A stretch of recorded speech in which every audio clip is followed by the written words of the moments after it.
Bonjour à toutes et tous, vous écoutez First Print, votre podcast comics préféré, et le format on-screen est de retour aujourd'hui pour vous conseiller d'épargner quelques heures de votre vie afin de ne pas les passer devant la série Sweet Tooth. Mais non, je déconne, ce ne sera pas une émission aussi salée que pour Jupiter's Legacy, même si une nouvelle fois c'est le dévoué Splinter qui est avec nous pour causer de cette récente adaptation des comics de Jeff Lemire, publié initialement chez Vertigo. Bonjour Splinter. Salut. Tu vas bien ? Bah écoute, toi, super. Hein. Eh bien, tu as l'air très enjoué. Écoute, ça me fait vraiment très plaisir de te recevoir une fois de plus. Alors, on va rentrer dans le vif du sujet puisque voilà, ce court épisode est là pour vous faire le débrief. Et l'avantage qu'on a avec toi, Yérim, c'est que tu n'as pas lu les comics. Ouais, pour une fois, j'ai pas du tout de référence comparatif possible. Donc, ça va pouvoir permettre de discuter avec toi vraiment de la série en tant que telle, puisque si nous avions fait... Alors déjà, premier préambule, j'ai déjà une nouvelle fois hyper galéré à trouver quelqu'un pour regarder la série. Pourtant, il y a des gens qui l'apprécient, mais dans nos cercles et tout, en fait, voilà, j'ai envie de dire que les gens que je côtoie beaucoup sont tous des gens qui ont lu et qui ont peut-être lu la critique que j'avais fait sur Comics Blog, qui, a priori, les a certainement dégoûtés de tenter l'aventure. Heureusement que Yérim ne me lit pas. Du coup, ça fait vraiment plaisir. Non, et puis du coup, on voulait pas... J'ai lu un article, mais je crois pas qu'il soit de toi, sur Harley Quinn, la série et le scandale Cunilingus, Catwoman, Batman. Oui, mais du coup, ça n'a pas grand-chose à voir avec Sweet Tooth. Ouais, mais ça veut dire que je lis quand même. C'est vrai que tu lis quand même. Après, si c'était pas moi, c'était Corentin. Donc, voilà, mais plus souvent les mots sexe oral dans les titres de tes articles. Ah, mais ça, c'était moi, du coup, par contre. Voilà. On est sur la bonne ligne. Et donc, ce que je voulais dire aussi en deuxième préambule, c'est que justement, puisque Corentin et moi avons lu les comics et qu'on y accorde beaucoup d'attention, d'affection surtout, peut-être que l'émission, si on l'avait fait que à deux, vu qu'on galérait pas mal à trouver des gens, ça aurait juste tourné en boucle à faire ouais, c'est nul, c'est pas comme les comics et tout, puisque effectivement, personnellement, je trouve que c'est horrible comme série parce que c'est pas du tout, et c'est pas que c'est pas comme les comics, que je sais faire la part des choses entre l'adaptation, les sacrifices nécessaires, les trahisons nécessaires et tout ça, mais c'est juste que pour moi, ce sont des personnes qui n'ont qui n'ont pas compris à ce qu'ils s'adaptaient, mais c'est même jusqu'à dire que Jeff Lemire n'a pas compris en fait ce que Donny Jr. et ses potes ont voulu faire de la série. Donc voilà, on va pouvoir faire une émission quand même un peu plus apaisée, que si vous avez aimé Sweet Tooth, a priori vous pouvez écouter sans avoir un anti-stress à côté, puisqu'on va pas non plus s'amuser à casser du sucre là-dessus. Bref, Splinter, donc toi tu n'as jamais lu la BD et donc tu vas pouvoir nous dire qu'as-tu pensé de Sweet Tooth, cette série sortie à la fin du mois de mai ou début juin sur Netflix. Déjà, j'ai juste été étonné d'un truc, c'est qu'on est d'accord qu'à chaque début d'épisode, il y a le logo WB. Oui, c'est une série Warner Bros. Mais c'est Netflix. Oui, c'est ça. En fait, c'est une coproduction. En fait, le logo Warner va apparaître parce que ça reste une propriété de DC Comics, donc de Warner Bros. Okay. Et donc, c'est une coproduction Warner Bros. Televisions avec Netflix, quoi. Ouais. Ok. Écoute, en tant que tel, donc ouais, je me suis maté les 8 épisodes. Moi je trouve ça sans intérêt, mais sans. J'avais pourtant dit que ce serait gentil. Non, mais ce que je veux dire, c'est que c'est-à-dire c'est neutre en fait pour moi. C'est-à-dire que je me suis dit c'est une sorte de conte pour enfants. Oui. Donc effectivement, moi j'ai passé l'âge, donc je vois les grosses ficelles, je vois tout ce qui peut arriver, etc. Et après. À la limite, à part certains looks, je t'avoue que le look des hybrides, ouais, je le trouve dégueulasse en fait. Je sais pas comment c'était géré, tu vois. Celui de Gus aussi, ou vraiment celui des enfants hybrides de façon générale? Celui de Gus, c'est celui où il y a le plus de budget, donc forcément. Puis ça va, c'est juste c'est juste un mec qui a des cornes et il y a quoi? Il y a son nez et ses oreilles qui sont. Voilà. Vite, et encore vite fait son nez. C'est surtout son nez. En fait, ils lui ont foutu un museau au bout du nez et après il a ses oreilles. En animatronique du coup. Il y avait quelqu'un qui pouvait les actionner à distance pour les faire bouger. Non, mais il y a. Non, mais tu sens que vu que c'est lui que tu vois le plus, c'est lui qui est le plus soigné niveau look. Je t'avoue que la petite fille truie. Wendy. Ouais, non. Le nez de cochon et c'est. En fait, à ce moment-là, vu que comme tu m'as fait comprendre, ils ont modifié plein de trucs. Je me dis quitte à modifier plein de trucs, filez-lui un autre animal, tu vois. Non, mais c'est une fille cochon dans. Non, mais je sais, mais vu qu'ils ont modifié plein de trucs. Moi, enfin bref, après, tu vois, je sais pas, c'est chacun ses goûts, tu vois. Moi, je sais pas ce que les auteurs ou les producteurs, ils avaient en tête, mais en gros, eux, c'est les plus soignés. Bon, alors après, t'as l'espèce c'est pas le hamster, mais là, mais le truc qui fait des terriers, là. C'est un enfant hybride castor, donc c'est Bobby. Ouais, mais là, c'est pas un enfant hybride castor, déjà, parce qu'il sait à peine parler. Ouais, bah après, faut bien Il y a des degrés d'hybridité, quoi. Voilà, c'est ça, faut bien comprendre. Donc, juste pour rappel, Sweet Tooth, ça, c'est un récit à la base post-apocalyptique, quand même, enfin, qui du coup nous parle d'une pandémie qui dévaste l'humanité. Ça vous rappelle quelque chose peut-être? Je pense quand même que ça a été produit que pour ça.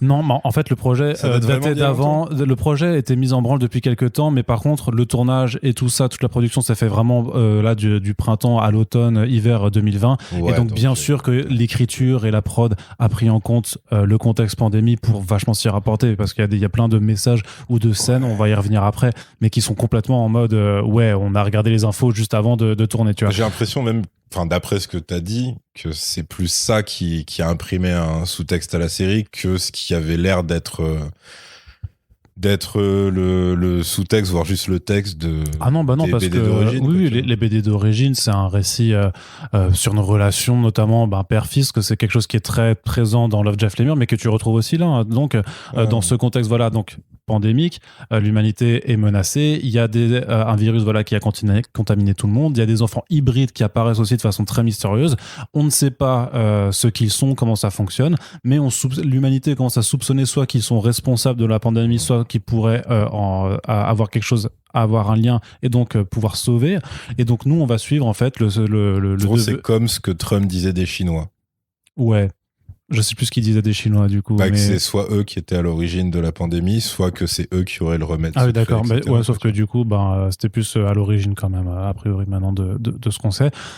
Et donc, qu'est-ce que je voulais dire? Oui, on va suivre donc le sort de Gus, un gamin donc qui est un hybride cervidé avec des petites cornes, qui est recueilli par son papa, sauf qu'un jour, tout début de l'aventure, son papa va mourir et donc Gus rencontre un bonhomme qui s'appelle Shepard, et donc dans la série, il lui dit il faut que tu m'emmènes à la ville, je sais plus de quel nom c'est.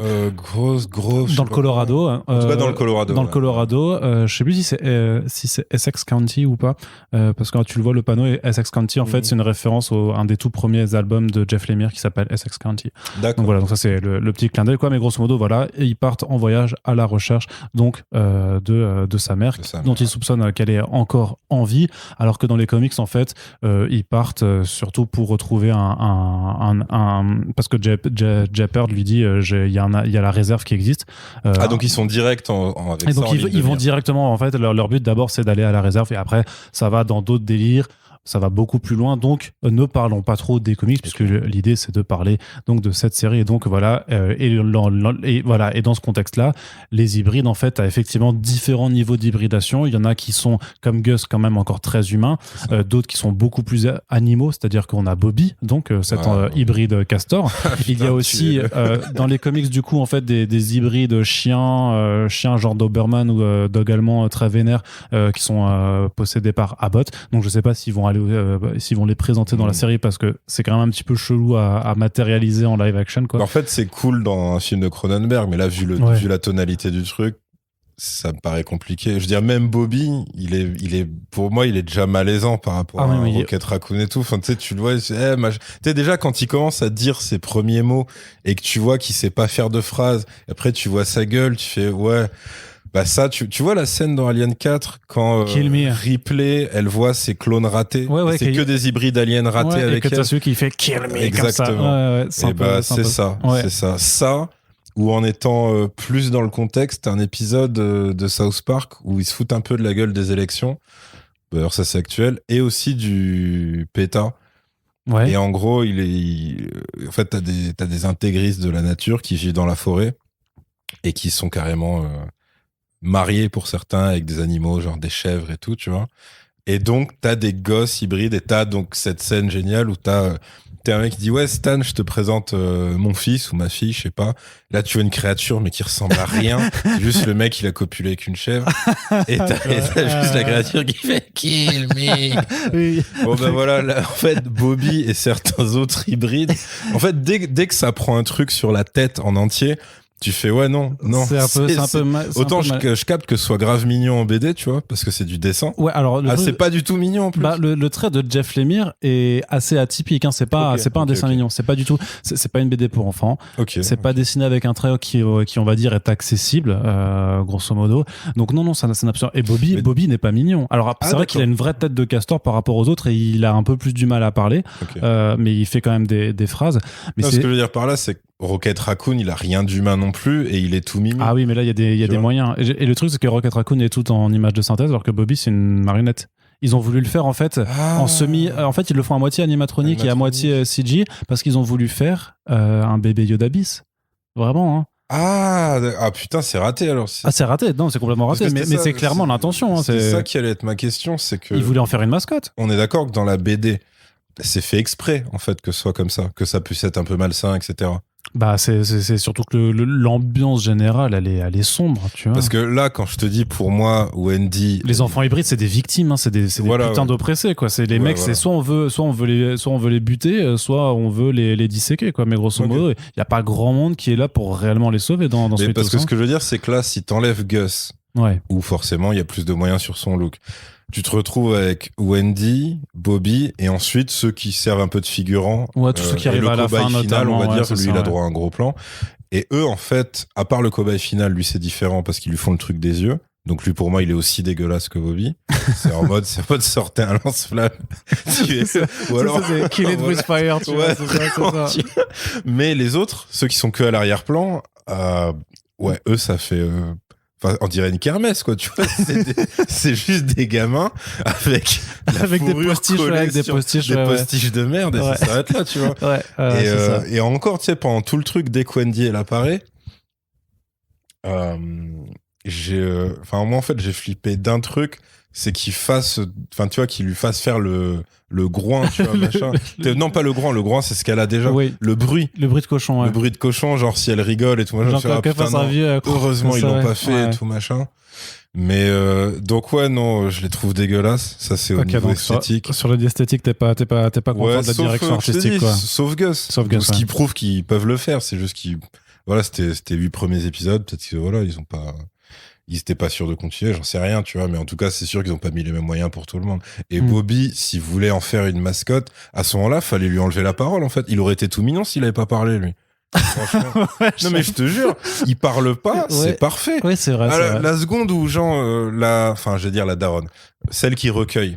C'est quoi, c'est Heidi, Amy? Ouais, je l'ai plus, mais vas-y, oui. Mais bon, en gros, celle qui a la tête du refuge, de la réserve, quand elle le crame et quand donc Wendy lui dit non mais c'est mon ami, c'est Bobby, et que tu vois la tête, tu te dis c'est mignon, et dès qu'il se met à dire Bobby et tout, là, tu fais oh non putain quel enfer. Et pour moi c'est bon le truc, tu vois, bon en fait il fait des phrases, genre il y a dans les phrases de caricature d'autochtones nuls qui essayent de parler, et tu sais qu'il y a du mal, ou alors c'est une parodie d'handicapé moteur mais des années 50, tu sais quand les mecs avaient aucune retenue et qu'ils écrivaient des mecs en mode mais moi, aimais ça et tout machin. Je vois tellement le sketch vraiment, tu sais, dans une chambre d'hôpital pour enfants malades, comme ça ils ouvrent la porte et t'as l'infirmière qui fait regardez qui est venu vous rendre visite. Et là t'as Bobby qui apparaît, t'as les enfants qui font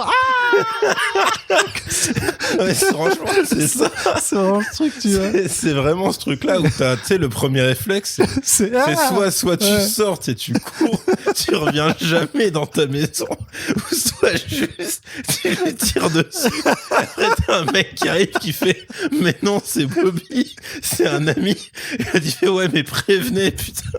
Et là, non je te jure, genre là par exemple moi j'attends juste un truc, mais là vu qu'ils ont pris un ton méga sérieux vers la fin, c'était genre la rencontre Jepper de Bobby. Parce que déjà que le mec il a grave du mal au départ, même avec Gus, avec les enfants, les espèces d'enfants rebelles de la forêt et tout. Ouais. Tu dis non mais lui ça va être sa petite limite, tu vas faire bon. Genre j'étais d'accord pour tout, pour toutes vos conneries. Voilà, vous me demandez quand même d'adresser la parole à une espèce de... C'est quoi d'ailleurs? C'est un castor, un castor géant avec une salopette. Et t'as vu qu'en pas plus... dans Yakari, non, mais en plus, tu sais que la salopette et tout, j'avais pas remarqué la première fois, mais en fait, il est habillé comme Wendy, en fait. Elle lui a donné ses propres vêtements. Ouais, de quand elle était petite. Ouais, c'est ça, tu vois. Mais sauf que c'est vraiment... Enfin, du coup, c'est vraiment... Donc voilà, ça, c'était juste niveau look. Des hybrides, voilà, c'est compliqué, je trouve. Ok. Maintenant, après, ouais, comme je t'ai dit, ils ont tourné ça en mode conte pour enfants. Le truc des enfants de la forêt, tu me diras comment c'est dans les comics. Pour moi, c'est du Peter Pan à balle, tu vois. Les seuls moments où tu dis, oui, bon, ok, le matériau de base devait être un poil violent, c'est que, vu leurs agresseurs, bah, ils sont obligés de les tuer à chaque fois. Sauf que c'est filmé d'une façon où tu dis, d'accord. Genre, c'est genre, il y a pas un seul truc de sang, il y a rien, tu vois, c'est juste c'est très, très léger, des cadavres qui tombent, même pas au ralenti, d'ailleurs, qui tombent juste dans des feuilles mortes et tout. Donc ça, ok. Sur le côté post-apo, pour un truc où on te dit qu'en fait, il y a quoi, genre les 3/4, voire les 9/10 de l'humanité qui sont éteints.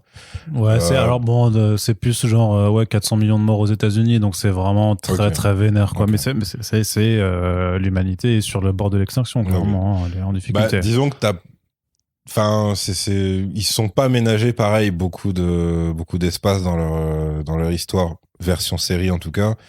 Pour le côté humains désespérés qui en sont réduits à faire tout et n'importe quoi et tout, parce qu'en fait dès que tu comprends ce qui se passe, tu dis ah ouais, mais tout est très ordonné en fait dans ce monde. C'est-à-dire qu'il y a les chasseurs d'hybrides, les mecs qui ont une richesse ou un pouvoir, et en fait tout est assez cadré, il y a pas de, tu vois. Ouais, parce que le monde a réussi un petit peu à se réorganiser. Tu sais, t'as quand même 10 ans qui passent grosso modo entre le début de la pandémie et là quand tu démarres l'aventure avec un Gus du coup qui a 10 ans et quelques, quoi. Et pareil, ça je pense que c'est leur façon un peu de fémiser le truc, quoi, de se dire voilà, oui, ok, plein de gens sont morts, mais les survivants se sont plus ou moins réorganisés de manière assez propre et enfin. Moi, je leur demande pas d'être Mad Max, hein, tu vois, pas du tout. Mais je veux dire, ça s'accorde avec ce truc ambiance conte pour enfants. Ouais. C'est quand même très... C'est dans le merveilleux, hein, on est dans le merveilleux. Ouais, voilà, c'est ça. Après, qu'est-ce qui m'a fait dire ça? Alors, j'imagine qu'ils se sont approchés de son look dans les BD, mais là, en l'état, Abbott, qu'on te présente comme étant le maxi méchant du truc... Yes. Alors, il a juste pas une énorme barbe, mais par contre, le crâne chauve avec les lunettes rondes comme ça, c'est lui, quoi. Mais c'est vrai que là, ils lui ont mis une grosse touffe de barbe. Ok. Ce qui est bien, c'est que ça peut se raser pour avoir l'air encore plus méchant dans la saison 2, quoi, par exemple. Mais... disons qu'après, enfin, moi, l'acteur me dérange pas, son jeu me dérange pas, mais pour le coup, enfin, on dirait juste Robotnik, mais qui aurait paumé son rasoir. Donc, je sais pas si c'est peut-être pour le rapprocher d'un méchant de conte de fées aussi, parce que là, il a vraiment le look d'un méchant de conte de fées. Enfin, c'est un vieux barbu vénère, etc.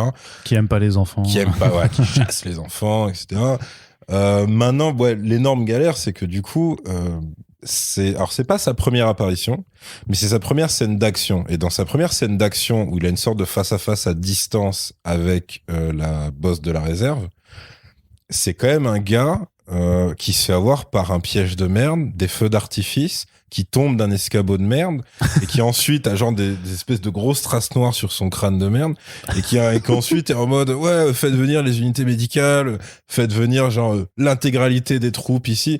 T'es fait, ouais, enfin, c'est quand même, en gros, l'équivalent d'une mère célibataire qui a planqué des bombes / feux d'artifice dans un parc. Enfin, tout était assez prévisible, vu que t'es arrivé avec tes gros sabots, t'as fait un siège de merde avec un haut-parleur. Enfin, peut-être tu dis, ouais, si c'est ça le grand méchant, tu dis oui, c'est un méchant pour enfants, parce que sinon il te fait pas peur, ce mec. Tu dis juste, ouais, c'est pas, il a des dialogues de grand méchant, mais il a pas d'action, en fait. Il a plein de trucs qu'on te raconte, par contre, qu'il a fait. Il a aussi, et après, bon, c'est la contrainte, c'est qu'il a toutes ses actions vraiment vénères, elles sont hors champ. Ouais. Le truc avec l'ancienne Doctoress, c'est complètement hors champ. Ouais. Et alors après, l'espèce d'interrogatoire, dialogue face à face avec le couple. Donc Rani et son mari qui est médecin, dont j'ai oublié le nom parce que pour moi c'est le mec de Utopia en fait. Ouais. Donc là c'est pareil, c'est-à-dire oui, il est menaçant. Aditya Singh. Et donc c'est Adil Akhtar l'acteur et le personnage c'est Aditya Singh et sa femme Rani Singh qui est incarnée par Aliza Vellani. Ok. Bah, en gros, là, c'est pareil. C'est-à-dire que tu dis, il a suffi que le mec improvise une excuse de merde pour que l'autre lui dise, ah bah ok, bah du coup, on vous libère et puis on va vous emmener, et puis vous allez bosser pour nous, tout va être génial. Et en gros, ta femme, ça va être notre patient zéro, il n'y a pas de souci. Pour qu'après, ils lui disent, non, mais en fait, je savais depuis le départ que tu bluffais, mais pour une raison inexpliquée, inexplicable, je t'ai quand même épargné parce que je suis persuadé que tu peux me faire le remède contre la maladie. Et tu dis, mais ça n'a pas de sens. Le mec, c'est un pauvre médecin de base. Enfin, tu vois, c'est pas un chercheur. C'est juste un mec, on te le présente en tout cas pas comme ça du tout. Même si évidemment, tu vois, il a fait des bêtes d'études de médecine et tout, mais là, tu dis, attends, mais votre méchant, en fait, il est déjà assez bancal. Ce personnage, pour le coup, de médecin, lui, je le trouvais super intéressant. Mais sauf que là, en fait, dès qu'il est kidnappé, bah, il l'est plus du tout. Mais après, qu'est-ce que tu trouvais intéressant Eh ben, le fait que déjà qu'il soit dans cette espèce de mini communauté de banlieue pavillonnaire américaine où ça fait très écho, bah, justement au film Les Banlieusards, où t'avais cette espèce de paranoïa totale où en surface c'est une communauté ultra sereine, tout le monde est pote avec tout le monde et tout, mais il suffit qu'un mec tousse 3 fois et le petit doigt qui a la tremblote, puisque c'est ça en gros les symptômes de cette maladie, en tout cas dans la série, pour qu'en gros on t'attache et qu'on te foute au milieu de ton salon, qu'on te laisse, qu'on t'enferme chez toi et qu'on brûle ta maison en chantant ce n'est qu'un au revoir, quoi, tu vois. Et donc là tu fais, ah ouais, ça c'est à la limite, ça en fait c'est presque ce qui m'intéressait le plus dans la saison. D'accord, ouais. Parce que le reste pour moi, oui, c'est aventure pour enfants, donc c'est effectivement après Gus, donc il perd son daron assez rapidement au final, rapidement. Alors ce qui était très drôle, c'est pareil, c'est involontaire, c'est comme le mec d'Utopia où tu te dis c'est marrant parce qu'il y a une filiation entre les deux personnages, pas seulement parce que c'est le même acteur, mais parce que Utopia ça repose sur l'inverse, c'est-à-dire des gens qui disent il faudrait exterminer l'humanité ou en tout cas la diminuer de, je sais plus combien ils disent, mais en tout cas d'énormément. Donc ça correspond à peu près. Et lui en fait du coup fait le boulot inverse. C'est le daron, Will Forte, qui est ultra débrouillard, ultra efficace dans les quelques épisodes où il est là. Et pour ceux qui connaissent l'acteur, il a fait une série. Donc c'est Will Forte. Will Forte, ouais. Il a fait une série qui s'appelle Last Man on Earth, où c'est l'inverse de ça. C'est-à-dire que c'est un parasite, c'est une merde. C'est-à-dire qu'il est en mode, effectivement, il y a eu une épidémie qui est en plus un virus dans la série aussi. Sauf que, donc lui, quand il s'imagine être le dernier survivant, son quotidien, ça consiste à aller de villa en villa, à péter des trucs qu'il trouve jolis et à chier dans des piscines, en fait. Et c'est tout. C'est un incapable total. Non, mais c'est-à-dire qu'en gros, il ne sait pas même se construire des chiottes avec une planche et un trou au milieu, tu vois. Donc c'est vraiment l'inverse du côté méga... bah, tu vois, le montage que t'as dans le premier épisode où il construit littéralement une vraie baraque au milieu de la forêt avec poulies, système hydraulique pour générer de l'énergie, enfin la totale, quoi, tu vois, il fait absolument tout. C'est l'opposé en fait de son perso dans Last Man on Earth. Et mais donc voilà, ça c'est juste des trucs qui m'ont fait marrer pendant 30 secondes quand j'ai reconnu les acteurs. Ouais, maintenant à part ça, même dans la construction, le côté tous les destins vont se croiser. Au bout d'un certain temps, la voix off, tu dis ouais, mais en fait, on l'a compris déjà. La voix off, on a bien compris que vous n'allez pas filmer au pif 4 trajectoires différentes qui n'ont aucun putain de rapport entre elles. James Brolin, du coup, c'est James Brolin, donc le papa de l'autre Brolin qui est Thanos, quoi, du coup. Ah oui, la voix du narrateur. La voix off du narrateur. Ouais, parce qu'il a une voix pour le coup bien grave, bien marquée. Ouais, c'est ça. Sauf que, enfin, moi je la trouve insupportable cette voix off. Mais au début, en fait, quand tu crois que ça va être juste en entrée, en sortie d'épisode, tu dis oui, bon, ok, comme plein d'autres séries. Ouais, mais le truc c'est qu'à chaque fois, et le truc c'est qu'à chaque fois, elle commande quelque chose et mais genre limite qui n'apporte rien, tu vois. C'est-à-dire, je sais pas, c'est à un moment il se casse la gueule et t'as la voix off qui fera des fois dans la vie on se casse la gueule et tu fais mais ferme-la. C'est vrai quoi, je sais pas pourquoi ils ont forcé le truc, mais moi ça me conforte dans l'idée que pour moi c'est un programme pour enfants, quoi. C'est un truc que tu regardes avec ton gosse qui a genre 8 ans. Ouais. Et tu dis ouais, c'est cool, il va pas être choqué, effectivement. Non, il risque pas, non. Tu vas dire il va tout comprendre, ouais, effectivement, c'est parfois dans le désert des trucs, mais la voix off te guide, etc. Qu'est-ce que je pourrais dire d'autre? Ouais, Bah, du coup, moi, je pense que pour cette optique de conte pour enfants, c'est plutôt efficace. Moi, forcément, ça me parle pas du tout, ça m'intéresse pas, mais je trouve pas ça honteux ou raté. Maintenant, par contre, oui, dès que tu essaies de mettre ça, mais sans le mettre en perspective avec la BD, juste en disant, voilà, qu'est-ce que moi j'en penserais en tant que série si on essayait de me le vendre, genre, c'est une série pour adultes, etc. Bon, bah là, effectivement, je dirais, bah non, là, il y a des trucs, c'est beaucoup trop évident. Il y a quelques trucs qui sont beaucoup trop gros. Enfin, même des manques total de. Enfin, ça manque totalement de background pour certains. Enfin, je pense notamment à la meuf, je sais plus comment elle s'appelle. Celle, l'ex-enfant de la forêt, on va dire. Ouais, ok, ouais. Bon, bah, elle. Donc là, j'attends, je vais te retrouver ça. Pareil, moi, je pensais vraiment que j'allais avoir un épisode. Centré sur elle? Soit centré sur elle, soit avec un poil plus de flashback sur voilà, c'est quoi cette communauté, comment ils sont formés, truc. Là, en fait, ça arrive comme ça, tu dis ok, pas de souci. Mais même Jeopard, il a droit à son petit truc à la fin où tu dis ah d'accord, ok, c'est comme ça qu'il a basculé parce que tu dis c'est pas parce que quand on te dit ok, c'est une star du foot américain. Donc d'où la carrure et tout machin. C'est Bear, ours. Ah oui, Bear, et après elle dit son vrai nom dans le dernier épisode, mais je l'ai oublié. Mais en gros, oui, c'est ça, Bear. Donc, Stéphania Lavie Owen, de son nom d'actrice. Ah, ok. En gros, voilà, tu te dis, mais qu'est-ce qu'il a pu le mener à faire ça? Parce que tu dis, bah, en tant que star du foot, même s'il a perdu beaucoup, il devait avoir plus de ressources que la plupart des gens et tout. Il a dit, ah oui, d'accord, ok, le flashback de Losto. Voilà. Ok, tu comprends que t'as. Enfin, non, d'ailleurs, c'est toujours laissé un petit peu en suspens. Tu sais pas s'il a fait le gros lâche jusqu'au bout. Ou si après il lui est arrivé un truc encore pire, etc. Mais dans les comics, c'est une vraie tragédie qui lui arrive et en fait il est amené à bosser pour Abbott même pendant un certain temps. Autre chose, alors après c'est tout à fait anecdotique, hein, mais du coup il y a eu un changement de couleur de peau juste pour le personnage du coup, parce que grosso modo Sweet Tooth en comics c'est très blanc, je crois qu'il y a quasiment que ça, peut-être que Singh, le Dr. Singh est un peu truc, mais du coup j'ai peur pour le coup et pas Renoir quoi. Donc là ils ont pris un grand black du coup pour le jouer. Donc c'est Nonso Anosi que moi je connaissais pas du coup d'avant. Je l'avais vu, mais je suis un foutu de savoir où. Et après, je sais que je trouve pas très bon. Il a fait un autre truc pour enfants de réputation. Hein, je l'ai pas vu, mais qui a eu des très très mauvais retours. Après là, c'est juste que vraiment juste en termes de pur acting, je m'y retrouve pas, mais parce que je m'y retrouve de toute façon pas dans l'acting de façon générale. J'ai pas trouvé qu'il y avait un seul rôle qui transcendait. Je trouve que le gamin qui joue Gus, donc Christian Convery, je le trouve insupportable, mais vraiment insupportable. Moi, je sais apprécier les gamins. Il y a des gamins qui jouent que j'adore. Celui qui était dans Looper, notamment, par exemple, tu vois, que je trouve assez mortel. Celui qui était dans...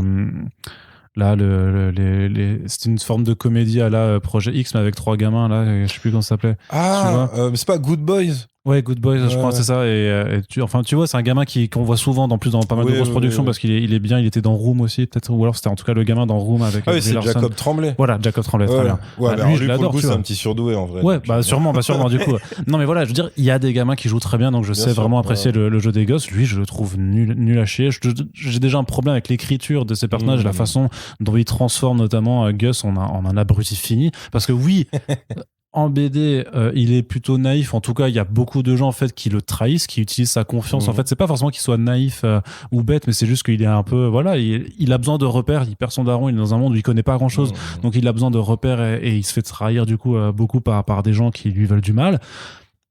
Mais là, c'est vraiment le syndrome, tu sais, c'est le même syndrome que Wonder Woman qui découvrait le monde des hommes en s'émerveillant, sur une glace, sur un truc. Je veux dire, il y a pas de scène, il n'y a pas de scène où il danse sur du rock, tu vois, avec un autre gamin. Ça, c'est un truc fait pour les gosses, tu vois. Ça m'insupporte. Il n'y a pas de scène où il fait des autotamponneuses, putain. Qu'est-ce que cette scène vient foutre là-dedans, tu vois. Après, d'ailleurs, tous les personnages des gamins de la forêt, ils n'existent pas. Ça, c'est un gros rajout. Ah oui, d'accord. Mais pour moi, c'est clairement le gros rajout de Tim Doney qui est là pour faire du Disney et qui se disent, bon, les gamins hybrides, c'est quand même un peu chelou. Certes, Gus, il est mignon et tout ça, mais on va quand même rajouter d'autres personnages de gamins pour que les gamins puissent s'identifier aux autres gamins parce que sinon, ils n'y arrivent pas, tu vois. Parce que c'est con, un gamin. Mais c'est insupportable. Et franchement, hein. Attends, mais est-ce que dans la BD, il y a la filiation entre Bear et Wendy ou pas du tout? Parce que là, la fin mais te suggère totalement Bear n'existe pas. Bear n'existe même pas, d'accord. Non, mais Bear n'existe pas. Il y a pas tous ces enfants qui vivent par eux-mêmes et tout, ça n'existe pas. Non, dans Sweet Tooth, t'as les hybrides et t'as les humains qui sont grosso modo presque tous des bâtards, à part Shepard, quoi, et 2-3 autres personnes. Mais non, ce délire d'enfants qui s'entraînent sur Fortnite ou je sais pas quel jeu, tu sais, au début avec leur casque de réalité virtuelle. Ouais, alors ça, c'est très, s'il te plaît, quoi, purée. Non, ça c'est vraiment c'est un des côtés qui m'a le plus irrité parce que en dehors de ça, bon, si tu adhères au principe du merveilleux et tout ça, je trouvais que les décors étaient pas les décors de ville et tout ça. Ville comme forêt, c'est. Alors, les forêts, c'est normal parce que du coup, ça mérite. C'est décors naturels. Ouais, c'est décors naturels. Ça a été tourné en Nouvelle-Zélande, donc forcément, ça fait des beaux paysages. J'aurais quand même quelque chose à redire. Le fait que Sweet Tooth, c'est aussi un comics hivernal, grosso modo. Et là, il y a juste pas de neige à part dans une scène d'hallucination. Et sinon, il y a juste pas de neige. Ouais, c'est le prévoir. Alors après, ça, c'est vraiment pour faire le pinaille. Mais non, le truc, c'est que là, je dis exprès que c'est fait pour pinailler. Mais en vrai, ça participe aussi à la direction générale du projet qui a dit on va faire un truc plus chaleureux, très chaleureux, voilà, tout simplement. Donc voilà, il y a des belles forêts, il y a des belles plaines et tout, c'est clairement ça, c'est joli. Il y a un petit côté The Last of Us aussi après dans les décors des villes un peu abandonnés, le truc des girafes ou des éléphants, c'est complètement dans ce délire là, tu vois, avec le retour. Alors qu'est-ce que foutrait des éléphants aux États-Unis, je ne sais pas, mais ils échappaient du zoo, c'est vrai qu'il y a ça, quoi. Mais oui, d'accord. Non, après, alors moi c'est marrant parce que du coup je l'ai rapproché arbitrairement de deux trucs qui n'ont rien à voir, en fait. Ouais. C'est le premier, c'est une série pareil que j'ai eu vraiment pour le taf, mais c'est The Stand. En fait, c'est le fléau de Stephen King. Ouais, carrément, ouais. En série one shot. Mais qui était pas ouf non plus, hein, pour le coup. Qui est vraiment pas génial. Pareil, ils ont gardé ce qu'ils voulaient, ils ont adapté ce qu'ils voulaient, etc. Mais juste pareil, moi je leur demande pas de faire un truc méga hardcore, mais quand le premier rapport du gamin au monde extérieur, c'est deux braconniers bourrins qui veulent juste le soulever, qui disent ouais, soit on le tue sur place, ouais mais attends, il parle, bon du coup non, il leur parle même pas, il crie. Et d'ailleurs ça c'est pareil, c'est très, enfin c'est vraiment suspension consentie d'incrédulité, mais qui marche de moins en moins, c'est ce truc de jusqu'à ce que Jay Pearl ou son papa agonisant lui disent pas plusieurs fois ouais tu parles pas et tout machin. En fait tu dis pourquoi par réflexe en fait juste des fois il crierait pas avec des mots, tu vois, parce que comme t'as dit, vu comment il est con dans la série, t'es juste un enfant par réflexe, il a pas forcément ce truc de au moins tu peux dire je sais pas, lâchez-moi, let me go, etc., tu vois. Ouais. Là il le fait quand le scénario l'exige pour amener autre chose, en fait. Et il le fait pas quand le scénario l'exige également pour amener autre chose. C'est-à-dire, par exemple, le truc avec le docteur au dernier épisode. C'est-à-dire que là, tu sais pas pourquoi il lui dit merci quand il lui file la barre chocolatée. Il y a aucune raison. Il est dans une cage. Il est chez l'ennemi. Il a aucune raison de croire que ce médecin lui veut du bien. Voilà, c'est ça. Soit après, plus, je sais pas, parce que soit plus susceptible d'avoir de l'empathie pour lui. Parce que les gens. C'est juste le scénario qui te le dit. Tu vois. Non, parce que les gens qui lui donnent des sucreries, c'est des gentils. Je sais pas, tu vois. Oui, mais à ce moment-là, c'est un hybride même au niveau de son cerveau, parce que ça, c'est un chien. Non, mais le truc, c'est que je trouve que Gus est vraiment débile. Ouais, c'est compliqué, tu vois. Il est non seulement naïf, mais je le trouve vraiment stupide, en fait. Après, il y a même parfois des sautes d'humeur ou je sais pas quoi, où j'avais l'impression que c'était longuet, quoi, en faisant, tu sais, par moments des conflits où tu fais non, mais en fait, t'abuses. Là, vous faites ce conflit pour ajouter 10 minutes de temps d'épisode. Et pourtant, la série est pas si longue que ça. C'est pas des épisodes de 1 heure chacun. Donc, j'ai réussi à le trouver le temps extrêmement long. Ah ouais, pour le coup, c'est vrai que je pense que si t'es pas à fond dedans, donc je pense que si t'es pas un gamin ou quelqu'un qui vraiment kiffe à mort l'ambiance de la série, l'univers, etc. Ouais, il y a des flashbacks que tu as trouvé longs. C'est sûr. Ouais. Ah oui. Il y a vraiment des flashbacks, tu vas dire, ouais, d'accord, on avait compris, en fait, ça. C'est ça, ouais. T'as ça, t'as des trucs qui servent objectivement à rien, parce que... Il y a plein de segments, je veux dire, même dans le 2e épisode, l'arrivée dans le chalet avec l'autre famille, là, tout ce segment-là, tu peux l'enlever, ça ne sert à pas grand-chose. En fait, c'est pour que Jay Pearl montre toute sa force, sa puissance, et qu'il les tue tous, et que... vu le danger, ils se disent oh, ce pauvre petit gars est vraiment genre sans moi il serait mort, donc vas-y, je vais l'accompagner jusqu'à la gare. Mais quelque part il s'occupe déjà des Tu le sais déjà qu'il est fort ou t'auras d'autres occasions de monter. Là, c'est vraiment juste l'étape obligatoire pour remplir un épisode qui n'apporte vraiment pas grand chose à part voilà cette scène de danser le rock avec un autre ouais, non, mais ça, c'est vrai qu'il y a ça. Et après, ouais, donc du coup, je t'ai dit, ouais, le fait de dire, voilà, il y a juste une milice, c'est eux les méchants. Et les autres, en fait, ils n'existent pas pour l'instant. C'est soit des ermites, soit des figurants qui courent et qui crient. Et c'est tout. Il n'y a pas. Alors peut-être que c'est un truc qui se sont dit, voilà, on va le développer plus tard, c'est possible. Mais là, pour l'instant, ouais, c'est. Voilà, t'as la méchante milice, la réserve, les enfants de la forêt s'ils réapparaissent un jour. Ouais, je sais pas si, parce que du coup, vu qu'il y a un conflit, effectivement, et là, leur conflit de tigre versus. C'est ça, de leading, de leader. Je sais pas si ça va être abordé pour la suite et si ça aura encore une autre incidence. D'ailleurs, leur tigre est très mal fait aussi. Mais tous leurs animaux, en fait, en CGI sont assez. Pour moi, c'est pas. Pour moi, par contre, c'est pas une hybride. Hein. Non, mais c'est pas un hybride, je veux dire qu'ils sont mal faits. Je veux dire, les animaux, les vrais animaux, tu sais, à un moment. Parce que... le tigre, le vrai tigre. Oui, oui, non, je pensais la meuf qui se fait appeler tigre comme l'autre se fait appeler ours. D'accord, ok. Non, le vrai tigre. Non, okay, enfin, du coup, le faux tigre, du coup, mais c'est pareil, les éléphants, tu les vois. Heureusement qu'il y a de la poussière parce qu'en fait, quand tu regardes comment ils marchent, tu vois que c'est tout saccadé, que c'est pas du tout naturel et que c'est vraiment un putain de modèle 3D qu'ils ont fait passer comme ça sur. Enfin, il y a vraiment des grosses limites de budget. Et ouais, le tigre, je le trouve abominable, quoi. J'ai pas fait assez gaffe. Vraiment. Ouais, mais pourtant, c'est pas. En plus, en vrai, moi, je suis vraiment pas le genre à forcément toujours pinailler. Parfois, il y a des gros trucs que je vois pas du tout. Souvent, Corentin me dit, ouais, mais les incrustations, les fonds verts, tout ça. Moi, je suis non, ça va, j'ai bien aimé. Enfin, ça m'a pas frappé. Et là, il y avait. Après, peut-être que j'étais encore plus attentif vu que j'étais quand même dans un état où j'étais vénère à partir de la première demi-heure. Clairement, j'étais déjà dans si, alors moi, il y a peut-être 2 fonds verts où je me suis dit, ouais, bon, là, c'est quand même flagrant. Dans le train. Il y a un truc du train qui est vraiment abominable. En plus, c'est horrible pour les acteurs parce qu'ils doivent vraiment faire semblant d'être en train de se retenir un truc, dans mon souvenir. Et il me semble, le pont ou une connerie comme ça. Il y a une autre situation comme ça où c'est d'autant plus flagrant que... Quand ils sautent du train et que c'est hors champ, que tu les vois juste, en fait, tu vois juste le haut de leur corps, mais tu vois que du coup, ils sautent juste je sais pas, d'un trampoline. Alors ça, j'ai pas fait gaffe, mais pour moi, il y a 2 fonds verts où tu dis, ah ouais, non, là, c'est un peu compliqué. Et après, c'est pareil, mais pour moi, voilà, c'est de la dynamique Harry Potter, premier film, ou Narnia un peu, quoi. Ou Narnia, ou plein de trucs comme ça, ou à la limite... le labyrinthe, pour le côté, ça devient des préados qui doivent échapper à des adultes, tout ce que tu veux.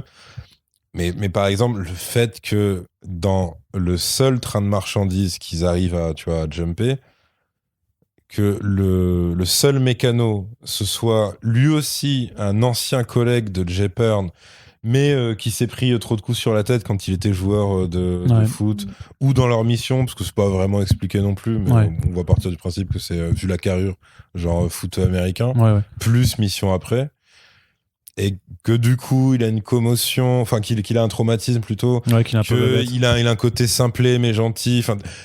En fait, c'est vraiment les balises d'un truc où tu dis, voilà, et dans le chapitre suivant et tout, tu vas avoir... En fait, c'est vraiment le truc, de compte, avec les adjuvants, les ennemis, l'obstacle, on franchit l'obstacle, ensuite il y a un nouvel obstacle, ensuite... alors, c'est quand même une série, donc ils ont un système de flashback. Je te dirais qu'à la limite, si, le perso de la meuf... je la trouve plutôt pas mal parce que je trouve pas con en fait donc Samantha, je crois que c'est c'est plus Samantha, c'est pas Samantha. Non, c'est en tout cas Amy, voilà, incarnée par Dania Ramirez, voilà, qui était celle qui finit avec Pose Caca dans American Pie Reunion. Ah ouais? Et ouais, tout à fait. Ok. Je me rappelle pas. Arnaud a eu les yeux qui brillaient. Donc en gros, elle, je trouve que c'est la mieux écrite en vrai, parce que en très peu de temps, avec son flashback où tu vois que c'était une fille qui se faisait chier dans sa vie, qui était très renfermée sur elle-même et tout, et juste avec un système de caméra, tu sais, qui tourne pour te faire passer les mois puis les années et dire du coup c'est plus la même meuf, et en fait elle s'est un peu révélée à travers ce monde post-apo. Je dis ouais, ça marche plutôt pas mal. Même le fait que de base, elle n'est pas de, comment dire, enfin, elle survit toute seule. Elle a pas spécialement, tu vois, ni d'idéal, ni de quoi que ce soit. Elle est dans son non, elle fait juste les bails, quoi. Il faut survivre. Ouais. Mais que après, elle a, enfin, tu vois, qu'elle a toujours vécu seule, etc. Et que forcément, tu vois, elle a le côté, je peux pas laisser crever des pauvres gamins, etc. Et que ça l'amène. Alors ça, c'est un peu dommage, c'est que tout ce que je dis, la voix off le dit beaucoup trop explicitement en disant oui, et c'est dans des situations extrêmes que finalement on se rend compte de qui on est devenu vraiment. Non mais c'est pour ça, c'est trop chiant. Non mais c'est ça. Non mais elle est à deux doigts de te faire la vie vaut vraiment le coup d'être vécue quand t'es face à l'adversité, tu vois, mais c'est vraiment c'est carpe diem, tu sais, c'est niveau. C'est dommage parce que c'était bien foutu, tu vois, son parcours à elle, parce que tu vois bien que c'est une pacifiste la meuf, tu vois. Mais clairement, face à Abbott, tu vois qu'elle se réveille et tout, mais t'as pas besoin qu'on revienne te l'expliquer. Ouais, c'est super chiant. Mais de base, je te dirais que même en tant qu'actrice et niveau écriture, ce serait elle que je sauverais à peu près, tu vois. Ouais. Sinon, je t'aurais dit Will Forte, mais le problème, c'est que lui aussi, il a un flashback horrible.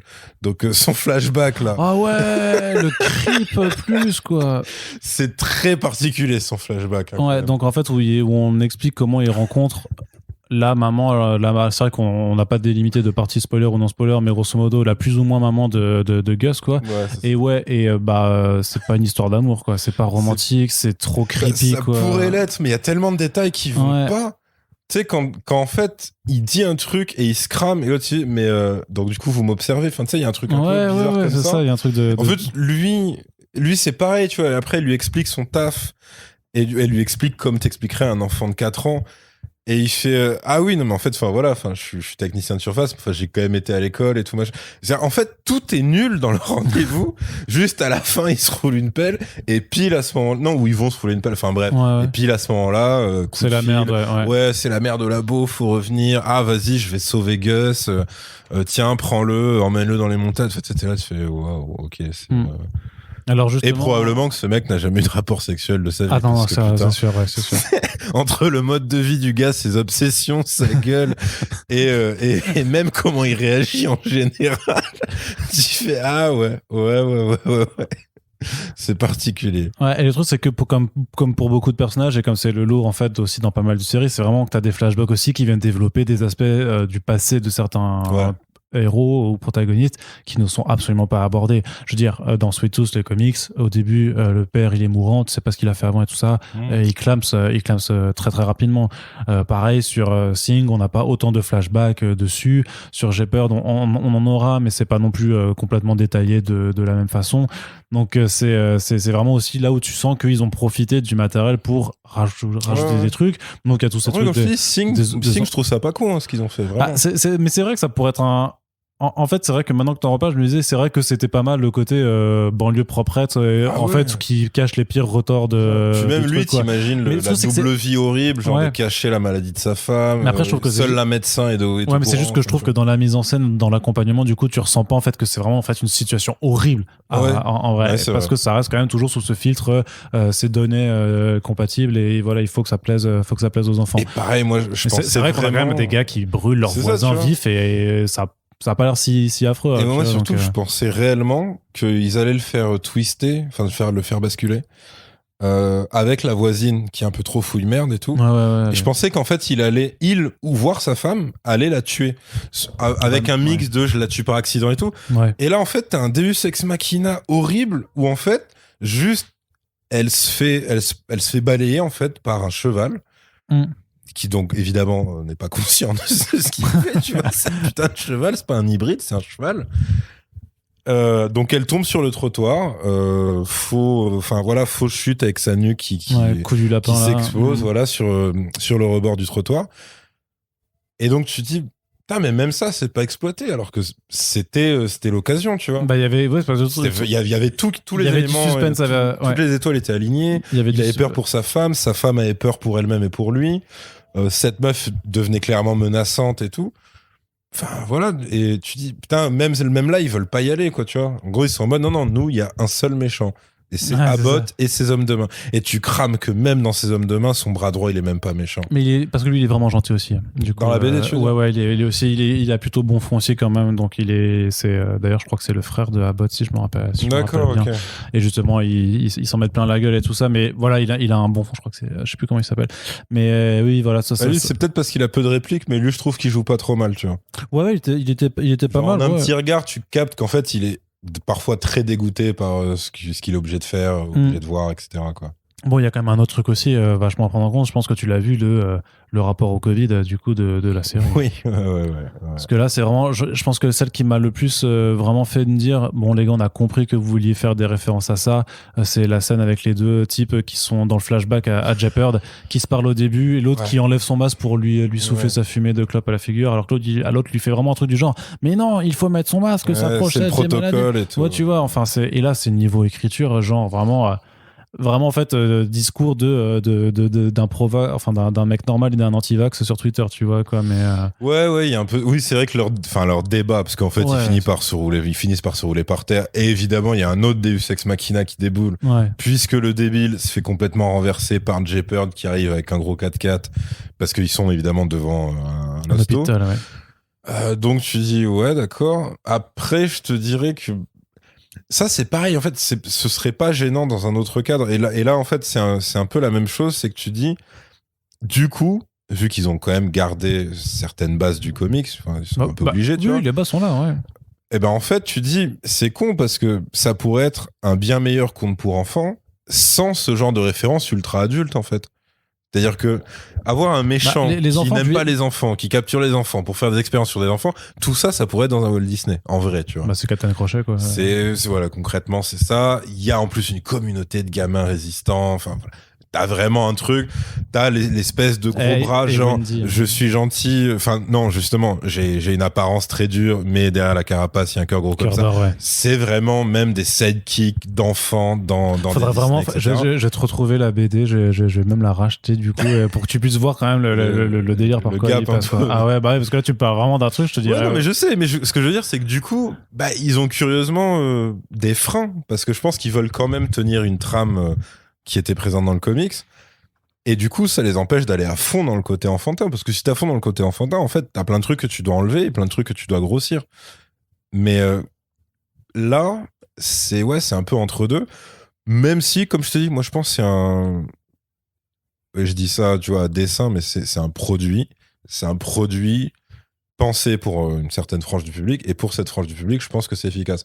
Après, je pense aussi pour ceux qui veulent juste se reposer l'esprit devant un truc qui est plus tendance merveilleux que tendance SF hardcore, parce qu'en fait, d'après ce que tu me dis, le comics, on est quand même beaucoup plus dans le côté post-apo dépressif. Enfin, en tout cas, post-apo un peu hardcore, quoi, tu vois. Et je pense que c'est ça. Après, moi, j'ai rien contre, dans l'absolu, le fait de s'approprier un truc et de vraiment le transformer en un truc qui n'a presque rien à voir. Tu vois, je pense que dans la mythologie, je pense même que si tu le fais bien, ça peut devenir une version parallèle de ce que t'as pu aimer, tu vois, sur un autre support. Genre, je sais pas moi, la Catwoman et le Pingouin de Tim Burton, moi je les connais pas en comics, tu vois. Ouais. J'ai jamais vu des versions monstrueuses comme ça ou dépressives à ce point. C'est sûr, après ça reste, si tu veux, ça reste Burton qui s'approprie l'univers et qui après, en fait quelque chose comme ça. Burton est un auteur. Voilà, c'est ça. Oui, ouais. Parce que là, c'est un produit, comme je t'ai dit, c'est autre chose, on n'est pas dans la même démarche. Donc le réalisateur de Sweet Tooth n'a pas de vision. Et justement, et la vision qu'en ont. Ça, c'est normal, c'est propriété Marvel. Non, c'est. Ah oui, pas mal, bien joué. Pas mal, il reprend les blagues et tout. Ça, ce sera coupé, ce sera le teaser. Ça. Non. Jim Mickle, ce n'est pas un auteur, c'est un sous-fifre de Downey Jr. et sa femme qui s'essuie les pieds sur lui en prenant le café. Je sais pas, enfin j'en sais rien, je connais pas.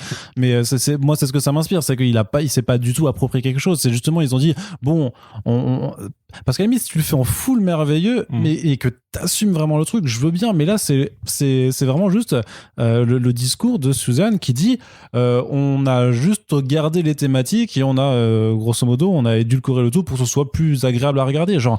Mais dans ce cas, mais dans ce cas-là, moi je veux bien. Mais dans ce cas, sinon, faites pas d'adaptation de Sweet Tooth. En fait, faites autre chose. Si vous voulez juste des enfants hybrides, je crois que Jeff Lemire a pas copyrighté le concept des enfants hybrides. Donc c'est pour ça, tu vois.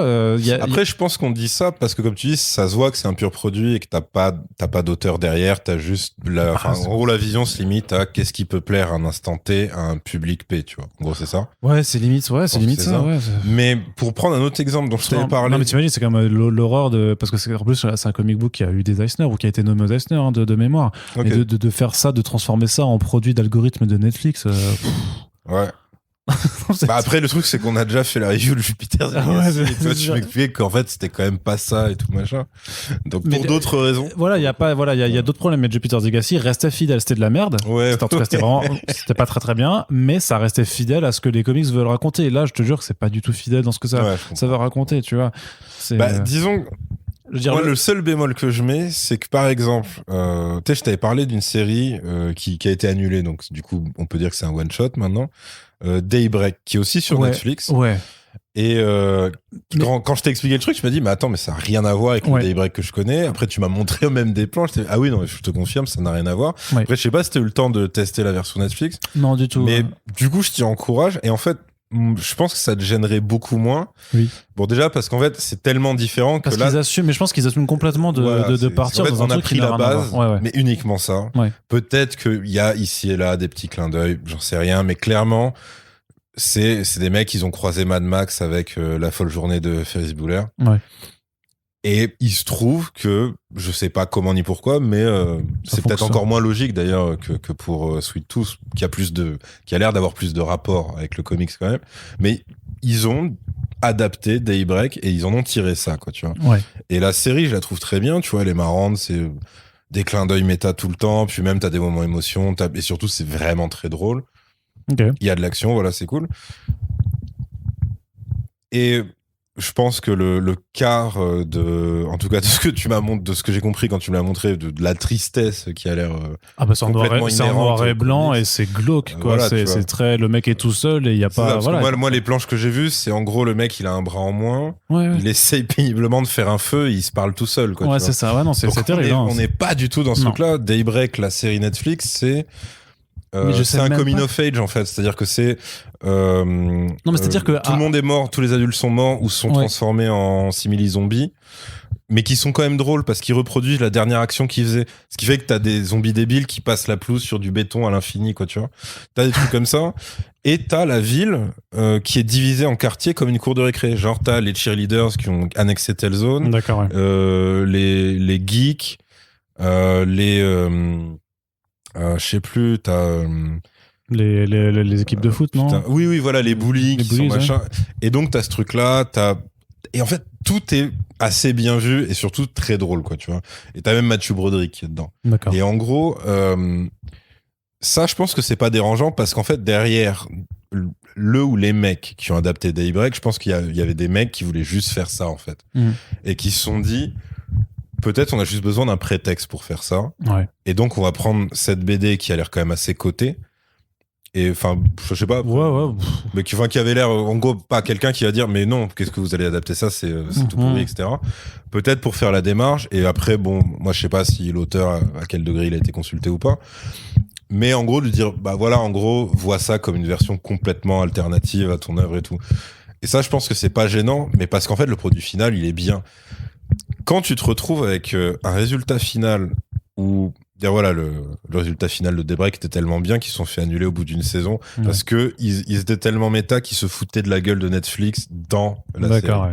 Y compris un peu du côté on va souligner le côté woke, mais alors qu'on reste des ordures. En fait, ils ont des scènes entières sur cette dynamique-là. D'accord. Donc ouais, je pense que c'était pas, tu vois, le truc le plus ouf pour Netflix à mettre. Ouais, puis après ils ont pas mis la com autant, je sais pas, et en plus, ils ont pas eu le retour de jeu, alors que Sweet Tooth, la communication elle est démentielle. Sweet Tooth, bah oui, il y a un affichage métro même en France, donc clairement tu sens qu'ils le veulent, ils veulent leurs 3 saisons minimum, c'est sûr.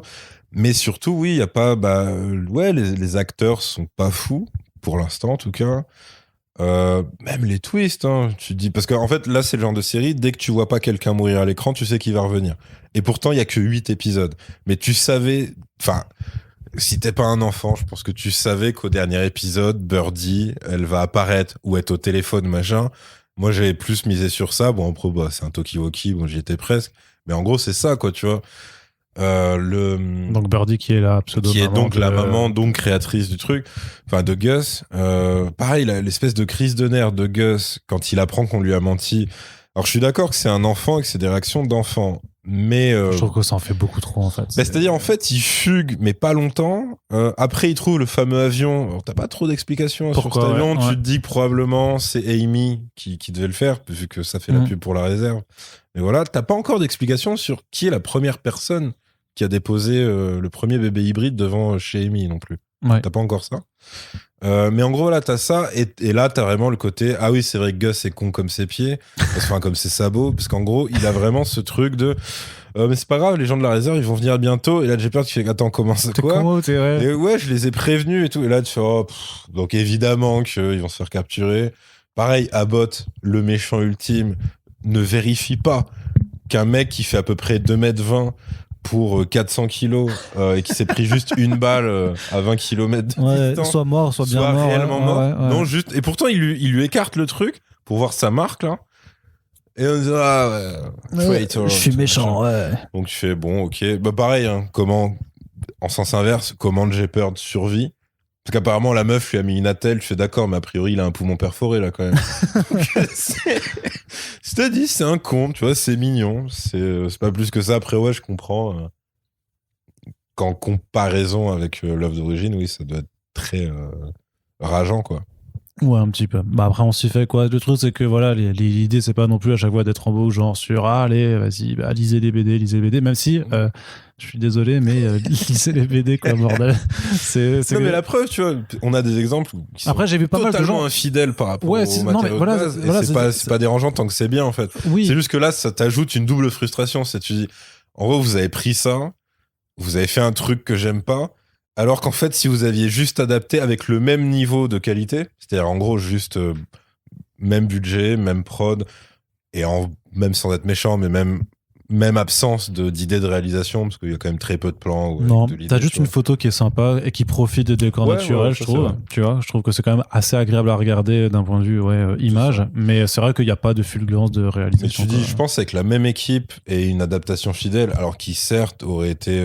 Je sais pas s'ils font Heritage sur Netflix, vu que c'est du service à la demande, mais en gros, qui aurait été un truc totalement pour adultes. Ils auraient mis moins de 16, ouais, c'est ça, ils auraient mis voilà, moins de 16. Voilà, c'est ça, tu vois. Mais... Je pense que oui, ils auraient pu le faire. Maintenant, clairement, ça les intéressait pas. Je sais pas bien, d'ailleurs, c'est quoi l'attachement de Downey Jr. à ce truc-là? Pourquoi il a flashé il a pas pu flasher sur la BD, appeler un sous-fif et lui dire édulcore-moi cette merde, c'est pas possible de faire en fait, c'est vraiment ce qu'ils racontent, c'est vraiment ce qu'ils disent dans les vidéos de promo. Ils disent, ouais, on a adoré la BD et tout ça, et après, on s'est dit que les thématiques et tout ça, ça pourrait faire quelque chose de super chouette, juste en enlevant, du coup, les passages les plus sombres pour rendre le truc plus agréable.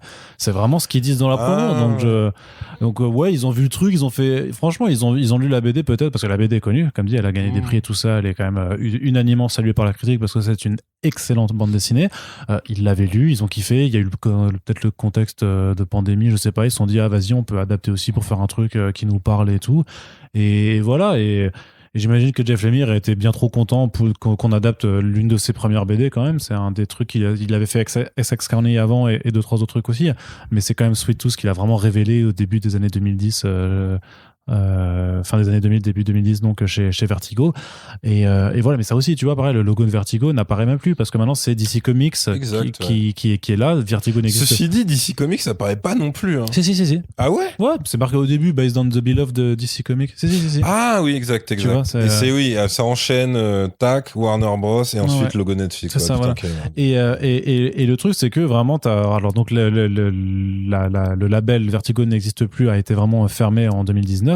Mais pourtant ça a bien été publié chez Vertigo. Vertigo, c'est une marque qui marche. C'est V for Vendetta, tu vois, c'est Sandman, c'est vraiment tous ces genres de choses là qui sont bien reconnus et identifiés par le public. Mais non, en fait, il faut vraiment DC fonctionne vraiment que maintenant en termes d'IP et d'image de marque. Et il faut que DC vraiment que ces deux lettres là soient bien imprimées. Et le truc, c'est quand tu vois le truc genre based on the beloved DC Comic Property, tu fais les gars. Alors c'est beloved, effectivement, c'est un comics qui est très aimé, mais justement, c'est parce que ce n'était pas sorti chez DC Comics, et que c'était bien chez Vertigo, on a laissé la liberté à Jeff Lemire de faire ce qu'il voulait et d'aller vraiment dans le fond de son sujet, d'en faire un truc vraiment très désespéré où effectivement il y a de l'espoir, tout ça, mais pareil sur les trucs de dire ouais c'est parce que Gus il lui arrive des trucs mais il est toujours optimiste et du coup cet optimisme ça inspire tous les gens qui l'entourent. C'est pas ça ce que ça raconte, Sweet Tooth, bordel de merde. Ce n'est pas ça et c'est pour ça que moi j'ai fait un truc où j'ai dit désolé, je suis désolé mais ils ont pas compris ce qui s'adaptait, ou alors ils ont très bien compris, c'est juste qu'ils se sont dit vas-y on s'en bat les couilles, on garde juste les oreilles de cerf là, c'est mignon, en gros, et puis voilà. c'était le truc Et c'est pour ça que, moi, que ça m'énerve, des enfants et ouais. Parce que moi je suis d'accord avec toi. Daybreak effectivement, alors je n'ai pas regardé mais j'imagine que quand ça devient complètement différent il y a pas de souci. Je dirais The Boys, on en a parlé, ça reste fidèle mais ça raconte d'autres trucs et ça va moins, c'est aussi édulcoré, c'est très édulcoré The Boys par rapport à la version comics. Parce que t'as des trucs qui sont immontrables. Oui, on est d'accord, mais je veux dire que ça c'est pas parce que c'est édulcoré que ça me dérange. Par contre c'est quand c'est non seulement édulcoré mais qu'en plus ça n'a plus grand chose à voir à ce que là vous voulez raconter et que tu sens surtout que vraiment en termes de, on est plus effectivement dans un produit qui répond vraiment à des algorithmes. Alors là on va me dire oui mais Arnaud, mais c'est un peu le cas de toutes les productions Netflix, je veux bien l'entendre, mais il y en a qui font des efforts pour pas trop le montrer non plus, tu vois. Et après je sais pas, tu vois, moi par exemple un autre truc mais que j'ai pas lu mais que j'ai pas regardé non plus, mais il me semble aussi que c'est une adaptation parce qu'à un moment t'as un singe qui parle, donc Why the Last Man. Non, Umbrella Academy. Umbrella Academy, oui. Bah Umbrella Academy, tu vois, la première saison, moi j'étais super saoulé parce que je trouvais que ça vraiment pas aussi bien que les comics. La deuxième, il y avait plus d'efforts, donc c'était grosso modo en plus en termes d'intrigue, c'était quand même presque vachement comme la saison 1, mais il y avait plus d'efforts et donc je trouvais ça plus appréciable et j'avais compris que de toute façon ça ne pourrait jamais aller dans les délires graphiques du dessinateur, donc il n'y a pas de souci. Et là effectivement aussi jamais ça n'irait dans l'esprit de Jeff Lemire, à tel point que dans la vidéo de promo qu'ils ont fait, genre ils ont fait une featurette des comics à l'écran, il n'y a pas une seule planche des comics qui est montrée, parce que le style est trop voilà, il a rien à voir, mais je trouve que c'est juste voilà des exemples criants qui montrent que ils font un truc, ils assument à peine en fait la base d'où ça vient, tu vois. Et je trouve ça tellement, et c'est pour ça que je comprends pas que Jeff Lemire il a eu plein pot dedans. Il a fait une newsletter en disant ouais mais c'est trop cool, je suis tout à fait d'accord, je comprends et tout ça, genre ouais tu comprends, mais quand même intérieurement je me dis certes t'as un chèque de Netflix, mais en vrai je pense qu'on en reparlera peut-être dans 20 ans, tu vois, et on dira non mais quand même Jeff, t'avais envie d'une piscine, quoi, je sais pas, tu vois, tu voulais te payer un truc, mais j'ai vraiment du mal à comprendre qu'un créatif puisse à ce point se montrer charmé quand on dénature un truc tel quel. Alors peut-être que lui il l'a écrit à l'époque quand il était grave en dépression et tout ça, parce qu'on sait que c'est un auteur qui est assez morose, et peut-être qu'aujourd'hui il s'est dit effectivement on peut essayer de transformer ça pour un truc plus accueillant, plus bienveillant dans le contexte Covid et tout ça. Je veux bien l'entendre, mais du coup pour moi c'est quand même voilà, ça ne me plaît pas, donc au sortir, je ne vous la recommanderais pas. Peut-être que toi tu la recommandes un peu plus, quoi. Ouais, moi je dirais pareil, si vous avez des gosses ou petites nièces, neveux, petits frères, etc. Ça, je pense que c'est divertissant pour un gamin. Ouais. Mais après moi j'ai pas du tout suivi par contre comment ça a été reçu. Je veux dire en général, tu vois, je parle public adulte, donc je sais pas. Bah, j'ai eu de tout, mais j'ai eu plein de gens qui curieusement m'ont dit enfin du coup j'ai eu une horde de hate parce que du coup ma critique est argumentée mais elle est très négative, et du coup il y a quand même plein de gens qui m'ont fait ouais mais on s'en branle des comics et tout, bah les couilles, moi j'ai passé un très bon moment. Oui bien sûr, mais je leur disais juste, mais si vous en branlez des comics, qu'est-ce que vous faites sur Comics Blog en fait, tu vois, j'ai envie de dire les gars, moi je veux bien que vous en foutiez, mais venez pas me lire en fait du coup, parce on n'est pas là pour s'en foutre des comics en fait, tu vois. Et donc mais après par contre il y a des gens qui m'ont dit bah moi je connaissais pas du tout, et du coup après avoir lu la série je vois que en plus tu me dis que c'est plus sombre et tout ça, bah j'ai grave envie de lire la BD, je me dis bon bah au moins il y a des gens qui vont quand même aussi, tu vois. Bah je l'espère, donc Urban réédite les comics, donc j'espère que ça va pouvoir leur profiter. Mais voilà, si des gens ont adoré l'esprit enfantin et conte magique de Sweet Tooth, et que c'est ça qui en fait lisez les comics Peter Pan si c'est vraiment c'est ça. Ouais voilà, non mais voilà, c'est parce que si c'est vraiment ça qui leur a plu, ils vont quand même se retrouver en face de quelque chose de très particulier quand ils vont ouvrir la BD, hein, vraiment. Donc n'offrez pas ça à votre gamin de 8 ans par exemple. Ah oui non, dans ce sens-là tu vois, non, ça marche pas, ça, je suis d'accord. Mais ouais non, après moi je me dis ouais, c'est aussi le côté merveilleux, optimiste, truc, parce qu'il y a limite une influence Spielberg d'à l'ancienne, c'est sur le côté. Oui, c'est en blanc, c'est très en blanc. Tu vois, il y a le côté comme tu dis en Goonies, un peu machin. Et tout. Ouais. Je pense que c'est ça leur guide entre guillemets. Après oui, c'est sûr que Bah, moi, je t'avais dit en rigolant, mais du coup, je l'ai fait. Je dis, ouais, si c'est trop long ou trop chiant, je vais couper avec l'adaptation de Long Halloween en film d'animation. Ouais. Ce qui est marrant, c'est qu'en fait, ils prennent aussi quand même pas mal de liberté, de trucs qui sont coupés, bon, sinon ce serait trop long. Pourtant, c'est déjà divisé en 2 parties. Ouais. Ouais. Mais ouais, c'est ça en fait, c'est que je comprends la frustration quand c'est un truc qui est à côté en fait. Après, ce qui s'est passé à la tête de l'auteur, outre l'intérêt financier, ça j'en sais rien, mais comme on se disait hors micro, pour moi, c'était tout aussi étonnant quand t'avais le créateur d'Harley Quinn qui encensait Suicide Squad, qui disait putain, c'est un rêve qui devient réalité. Alors qu'il parlait de la version définitive du film. Il n'avait pas vu. Ouais. Tu vois, tu pouvais pas faire des scénarios genre, oui, mais peut-être il a vu la toute première version ou la version idéale fantasmée. Après, c'est sûr que c'était pas ça, tu vois. Quand on leur demande est-ce que vous êtes content de voir vos créations adaptées, oui, bien sûr qu'ils vont dire oui, bien sûr qu'ils vont dire oui, personne va dire non et ça. Stephen King a déjà dit non plusieurs fois. Ouais, après Stephen King, quand il a 50 trucs adaptés, effectivement, un truc dans les comics, c'est pas la même chose, quoi. Donc voilà, Splinter recommande aux enfants ou si vous avez des enfants, un spectacle. Aux enfants, mais en sachant qu'après, voilà, faut être préparé quand ils vont faire des cauchemars la nuit. Avec Bobby. Tu sais, franchement, il va y avoir des thérapies d'ici 10-15 ans, tu sais, les gens, dans un cabinet psychiatrique, et t'as le mec qui dira bon, alors ce Bobby qui vous traumatise là, il est juste dans votre tête, d'accord, il n'existe pas. C'est ça. Mais... le mec a Bobby n'est pas réel. Est-ce que Bobby est avec nous en ce moment? Non, franchement, c'est genre, horrible. Il est là, t'imagines, tu te retournes, t'as cette peluche bizarre là qui te fixe et tout, et qui essaye de faire salut, je veux un verre d'eau, je sais pas tout. Mais en plus, c'est ça, c'est à tous les coups, parce que là, c'est pareil. Ils le font parler comme E.T. en vrai. Ouais. Mais sauf que c'est pas E.T., tu vois. Non. C'est pas E.T., c'est un animal que tu connais. Ouais. Donc c'est ultra malsain de faire ça. Donc soit fallait qu'il parle normal dès le départ, soit fallait pas qu'il parle. Fallait pas qu'il parle. Il y en a plein d'autres qui parlent pas. En plus, on te le dit, ouais, Gus et les autres, c'est les seuls spécimens qui parleraient apparemment et tout. Enfin voilà, c'était grave possible d'éviter ce malaise. Il y a des autres malaises où tu te dis, ça marche parce que c'est adressé aux gosses. Et dès que t'es adulte, en fait, tu ris nerveusement parce que t'as plein de trucs en tête. Le fait que Gus voit un cerf et dise maman à chaque fois, et que du coup son daron est obligé de lui expliquer, il dit non, c'est pas ta mère. Ta mère est partie, je te l'ai déjà dit. Et moi j'étais explosé à chaque fois. Parce que c'est quand même génial. Et après, t'as un autre truc. Ah ouais, le truc de quand ils vont chez la famille d'ermites là, et que leur gamin il fait j'avais un chien. Quand je lui grattais derrière l'oreille, il avait la patte droite ou gauche qui gigotait. Est-ce que toi, ça te fait pareil? Et l'autre, il fait je sais pas. Et moi, je croyais grave que ça allait s'arrêter là, ou que l'autre allait faire ça et que la daronne allait arriver et faire qu'est-ce que tu fais? Justement, c'est pas un animal de compagnie, respecte-le, tu vois. Et non, en fait, la scène, elle continue et grave, les mecs, ils la filment en pensant que c'est mignon. Alors que t'as juste un gamin qui fait ça, un autre gamin qui a des cornes sur la tête et du coup, l'autre peut pas s'empêcher, il a une réaction nerveuse. Et ça, c'est pareil, en fait. Pour les adultes, en fait, qui seraient amusés par les trucs comme ça, il y a un film qui s'appelle Black Sheep, qui serait ma recommandation. Ouais, Black Sheep, carrément. On va dire des moutons zombies et des moutons garous. Filmé en Nouvelle-Zélande aussi. Filmé en Nouvelle-Zélande, exactement. Avec une énorme scène d'invasion de moutons zombies qui déferlent sur un truc qui est absolument incroyable. Gore et trop marrante, quoi. Et à la fin, t'as aussi un mec qui est un mec mouton garou qui baisse des moutons, quoi. C'est bien.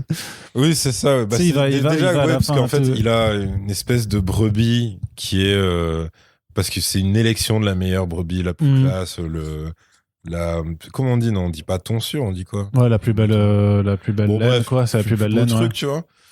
Et lui, c'est devient l'antagoniste du film. Le héros, c'est son frère, qui n'a pas grandi à la ferme, qui est devenu un citadin. Son frère revient et il voit son grand frère en costard, en calbute, qui fume une clope, et dans un coin, t'as la brebis, et il fait qu'est-ce que t'as fait? Et tu fais je découvre chaque jour de nouvelles perspectives. Et c'est après, évidemment, il se transforme, tu vois.